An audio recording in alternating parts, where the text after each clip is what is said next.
Hi, I'm David Veech, and this is Elevate Your Performance. A few days ago, I described a culture of defiance in organizations, and I ended up saying that a new leader would usually be necessary to pull the organization into a culture of compliance. It takes a leader to create the conditions for a culture of defiance, and that leader generally has to convince people that they can trust no one but them, and they tend to blame everything bad on some other group or some person or something. The first step toward getting out of a culture of defiance is to remove that leader. A new leader is going to probably have to be a tyrant, enforcing his or her will through the strategic application of power.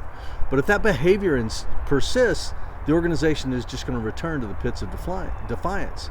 So the first stages of compliance will involve a new set of rules and consistent enforcement of those rules. And there's no room for anything else. These new rules will form the basis for a new relationship between the leader and the led. And during this period of time, the leader has to be brutally honest about everything. And the more transparent they can become, the less difficulty they're going to have in restoring trust. The vast majority of organizations are stuck in cultures of compliance. This isn't because leaders are maliciously keeping people there.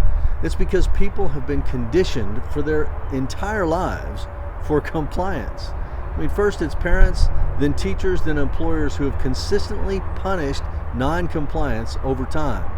And that creates compliance as the default condition until you discover how much freedom you actually have. The new rules we want to put in place need to encourage and reward compliance and punish and discourage defiance. It won't work for some of your people, and that's fine. They can go either voluntarily or through termination. I mean, if they can't or won't follow the new rules, which you have carefully communicated and taught, there's no reason to keep them. As we settle into a new culture of compliance to the rules, and as we see some degree of trust returning, leaders have to adjust those rules to allow for more involvement. But it isn't just adjusting the rules. It also requires systems to allow for productive involvement of the workforce in setting those rules. We have to have ways to ask employees for their input, and we have to have systems that allow us to process that input. We'll always need compliance to set rules, but to advance the culture toward engagement, we'll need a defined process that allows us to break the rules. So when someone has an input to share, that defined process shows them what they must do to confirm that the input makes things better. And then we change the rules. We make a new expectation. We capture that in our standardized work, and that becomes the new source of compliance until we find a still better way. More to follow, so stick with me. Join me next week, please, Wednesday and Thursday, for a high-speed problem-solving workshop sponsored by my friends up at Lean Frontiers. It's virtual. It's 4 hours Wednesday afternoon, 4 hours Thursday afternoon.